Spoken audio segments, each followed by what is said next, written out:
Hello दोस्तों, मैं मनोज कुमार। आज हम कक्षा 9 के विज्ञान में चैप्टर गुरुत्वाकर्षण में पढ़ेंगे गुरुत्वाकर्षण का सार्वत्रिक नियम। अच्छा, इसकी आवश्यकता क्यों पड़ती है मैं आपको बता दूं। अभी हमने आपको बताया था कि पृथ्वी पर या ब्रह्मांड में स्थित प्रत्येक दो वस्तुओं के बीच जो बल कार्य करता है, जो आकर्षण बल कार्य करता है, जो आकर्षण बल लगता है, उस आकर्षण बल को कहा जाता है गुरुत्वाकर्षण बल। ओके। तो हम लोग जानते हैं कि बल एक प्रकार की भौतिक राशि है। बल एक भौतिक राशि है। भौतिक विज्ञान में प्रत्येक भौतिक राशियों को मापा जाता है। प्रत्येक भौतिक राशियों को मापने के लिए मुख्य रूप से तीन सिस्टम दिए गए हैं। पहला सिस्टम होता है एमकेएस सिस्टम, और एमकेएस सिस्टम को एसआई सिस्टम भी कहा जाता है। ओके। दूसरा है सीजीएस सिस्टम, ठीक, और तीसरा है एफपीएस सिस्टम। मतलब एमकेएस पद्धति अथवा एसआई पद्धति, सीजीएस पद्धति, और तीसरा है एफपीएस पद्धति। ये तीन सिस्टम बनाए गए हैं भौतिक राशि को मापने के लिए। तो जब बल एक भौतिक राशि है तो गुरुत्वाकर्षण बल भी एक भौतिक राशि है। और इस भौतिक राशि को मापने के लिए गुरुत्वाकर्षण का सार्वत्रिक नियम बनाया गया है। गुरुत्वाकर्षण का सार्वत्रिक नियम दिया गया है। तो हम लोग इस नियम की सहायता से, ठीक है ना, हम लोग इस नियम की सहायता से गुरुत्वाकर्षण बल को मापेंगे, देखेंगे, उसका मात्रक भी हम लोग देखेंगे, है ना। सारी चीज हम लोग, ठीक, सार्वत्रिक मतलब सारी चीज हम लोग जो है गुरुत्वाकर्षण का सार्वत्रिक नियम की सहायता से सीखेंगे, जानेंगे। आइए हम लोग यहां पर देखते हैं कि गुरुत्वाकर्षण का सार्वत्रिक नियम क्या है। आइए, यह टॉपिक बहुत ही इंटरेस्टिंग है। ये टॉपिक क्या, ये पूरा चैप्टर आपका बहुत ही रुचिकर है। हम लोग इसे बहुत आनंद के साथ पढ़ेंगे, सीखेंगे, जानेंगे। ठीक है। तो मैंने आपको बताया था कि गुरुत्वाकर्षण का जन्म देने वाला वैज्ञानिक सर आइजक न्यूटन है। अगर वो रास्ते में नहीं जाते, यदि उनके ऊपर सेब नहीं गिरता, तो ये गुरुत्वाकर्षण का नियम पैदा नहीं होता, उत्पन्न नहीं होता। तो बहुत अच्छा हुआ कि सर आइजक न्यूटन जा रहे थे रास्ते में, उनको थकान लगने के कारण वे एक सेब के पेड़ के नीचे सो गए। जैसे वे सोए, उनके ऊपर सेब सेब गिरा, सेब का फल गिरा। तो उनके दिमाग में मंथन शुरू हो गया कि जब सेब गिरा, जब वहां से सेब टूटा, क्यों नीचे आया? उसको ऊपर भी तो जाना चाहिए था। लेकिन ऐसा नहीं हुआ, वह बार बार नीचे आता है। मतलब कोई भी वस्तु हमेशा नीचे आती है। तो मैंने आपको बताया कि पृथ्वी प्रत्येक वस्तु पर गुरुत्वाकर्षण बल लगा करके उस वस्तु को अपनी तरफ आकर्षित करती है। इसी गुरुत्वाबल को गुरुत्व बल कहा जाता है। मतलब क्या हुआ, पृथ्वी जिस बल से प्रत्येक वस्तुओं को अपनी तरफ आकर्षित करती है, खींचती है, उस बल को कहा जाता है गुरुत्व बल। ठीक है ना। ये आपका होगा। ठीक है। तो आज हम लोग गुरुत्वाकर्षण बल को मापने के लिए यहां पर एक नियम, गुरुत्वाकर्षण का सार्वत्रिक नियम पढ़ेंगे। इसमें क्या है, इसमें वैज्ञानिक न्यूटन ने बताया कि मान लीजिए कि कोई दो पिंड है या कोई दो वस्तु है, कोई दो वस्तु है ये, ठीक है। इस वस्तु का द्रव्यमान m1 है, इस वस्तु का द्रव्यमान m2 है। मान लीजिए कोई वस्तु है, सपोज है, या पिंड है, कुछ भी आप मान सकते हैं। Okay, right. और इन दोनों वस्तुओं के बीच की दूरी स्मॉल r है। ओके, कोई दिक्कत? अच्छा, होता क्या है कि यह वस्तु इस वस्तु को एक बल से आकर्षित करेगी, खींचेगी, यह बल। यह वस्तु भी इस वस्तु को F बल से अपनी तरफ आकर्षित करेगी, और इसी बल को हम लोग कहते हैं गुरुत्वाकर्षण बल। ठीक है, कोई दिक्कत? अब इस बल का मान मुख्य रूप से यहां पर दो बातों पर डिपेंड करता है। यह बल वस्तु के द्रव्यमान और वस्तुओं के बीच की दूरी पर डिपेंड करता है। कैसे डिपेंड करता है, आइए हम लोग यहां पर देखते हैं। एक खास बात क्या है, यह वस्तु इस वस्तु को F बल से खींच रही है और यह वस्तु भी इस वस्तु को F बल से खींच रही है। ये दोनों बल परिमाण में बिल्कुल एक समान है, लेकिन दिशा में विपरीत है। तो जरा आप सोचिए, आपको शायद ख्याल होगा, न्यूटन के गति के तृतीय नियम में मैंने आपको बताया था कि जब कोई वस्तु किसी दूसरी वस्तु पर कोई बल लगाती है तो दूसरी वस्तु भी पहली वस्तु पर उतना ही बल लगाती है। ठीक, लेकिन वे दोनों बल परिमाण में तो समान होते हैं, लेकिन दिशा में अपोजिट होते हैं, व्युत्क्रम होते हैं, विपरीत होते हैं। तो अब हम इसे न्यूटन के गुरुत्वाकर्षण का इसे हम न्यूटन के गति का तृतीय नियम भी कह सकते हैं। अर्थात यहां पर यहां पर न्यूटन के गति का तृतीय नियम का पालन हो रहा है, फॉलो हो रहा है। हम लोग यहां पर नोट में लिख सकते हैं कि यहां पर न्यूटन के गति का तृतीय नियम पालन हो रहा है। खास बात यह है, लिख दें।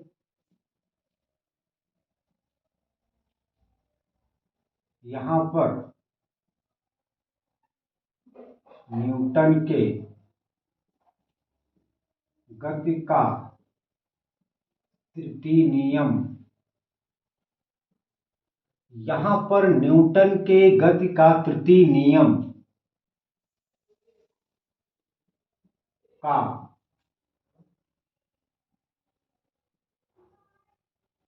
पालन हो रहा है। ठीक है, यहां पर न्यूटन के गति का तृतीय नियम का पालन हो रहा है, बिल्कुल अच्छे तरीके से आप यहां पर देख सकते हैं। ओके, कोई दिक्कत? चलिए, तो न्यूटन साहब ने यहां पर दो नियम बताया कि जो ये दोनों वस्तुओं के बीच जो ये बल लगता है, यह बल वस्तुओं के द्रव्यमान तथा वस्तुओं के बीच की दूरी पर डिपेंड करता है, आर पर डिपेंड करता है। तो पहला यहां पर लिखेंगे, माना, यह मान लिया दो वस्तुएं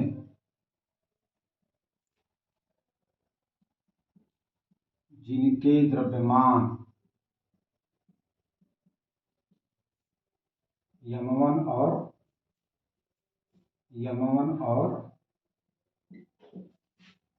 यम2 हैं, आपस में आर दूरी पर स्थित हैं। तो इनके बीच लगा गुरुत्वाकर्षण बल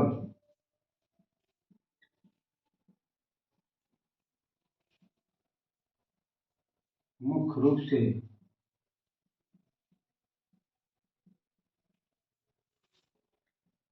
दो बातों पर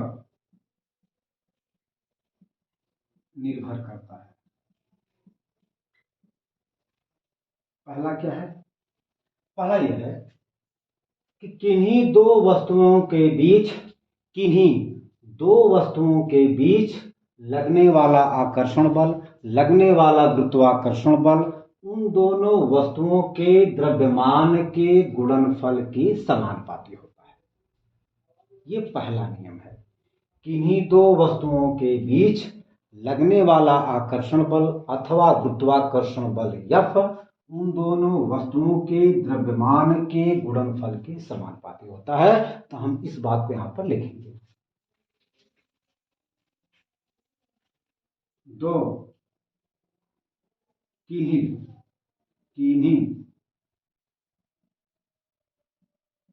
दो वस्तुओं के बीच लगने वाला गुरुत्वाकर्षण बल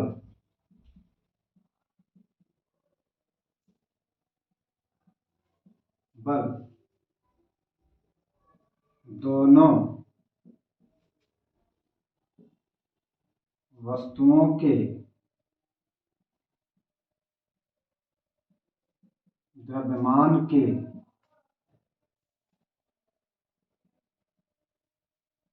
गुणनफल के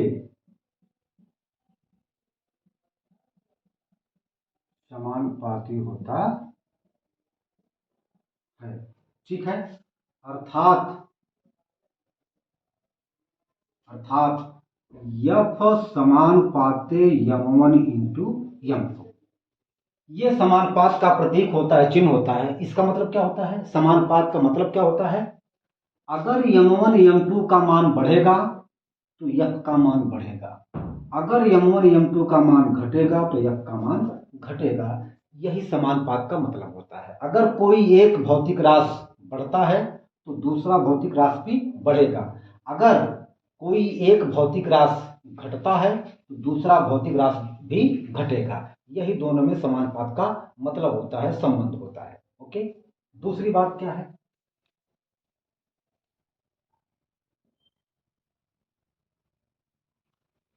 किन्हीं दो वस्तुओं के बीच लगने वाला गुरुत्वाकर्षण बल उन दोनों वस्तुओं के दूरी के वर्ग के व्युत्क्रमानुपाती होता है, रेसिप्रोकल होता है। ठीक है, लिखेंगे किन्हीं दो वस्तुओं के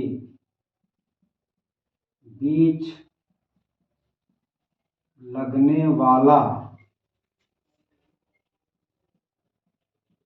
गुरुत्वाकर्षण बल उन दोनों वस्तुओं के बीच के दूरी के वर्ग के व्युत्क्रमानुपाती होता है। दूरी के वर्ग के व्युत्क्रमानुपाती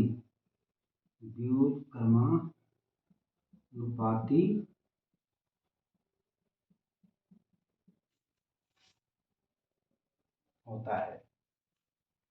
अर्थात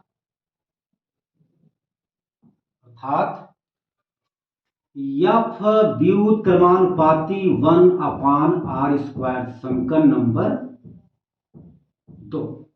समीकरण नंबर 2 ये आपका। ओके, चलिए अब हम समीकरण नंबर 1 और 2 को आपस में मिलाएंगे।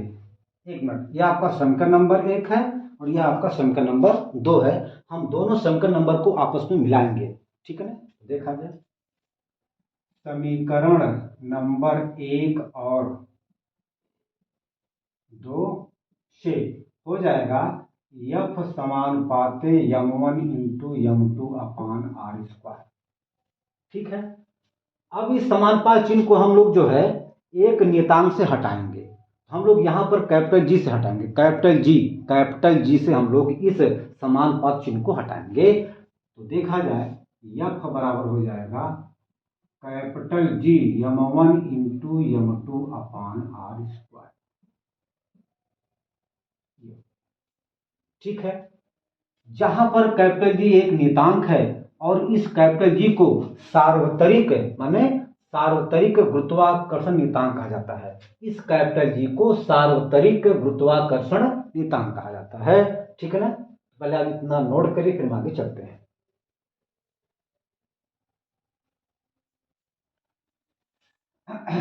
जहां लिख देते हैं, जहां कैपिटल जी एक नियतांक है जिसे सार्वत्रिक इसे सार्वत्रिक गुरुत्वाकर्षण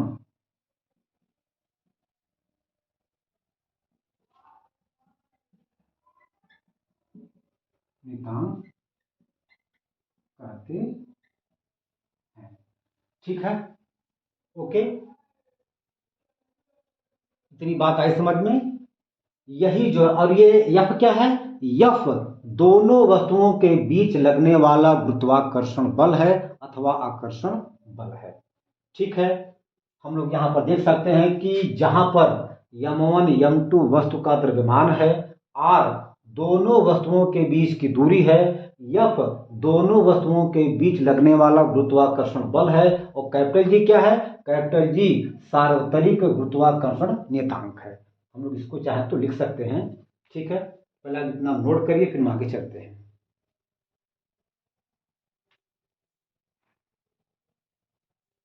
हो गया, हो गया, मिटा दें। ओके,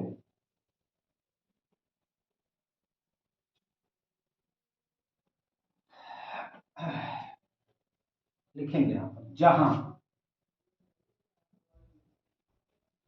कैपिटल एफ गुरुत्वाकर्षण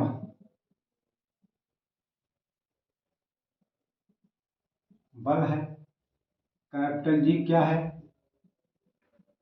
सार्वत्रिक सार्वत्रिक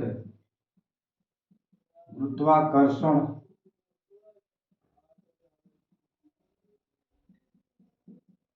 नियतांक है, m1 m2 क्या है, वस्तुओं का द्रव्यमान है, वस्तुओं का द्रव्यमान है, स्मॉल r क्या है, वस्तुओं के बीच की दूरी है,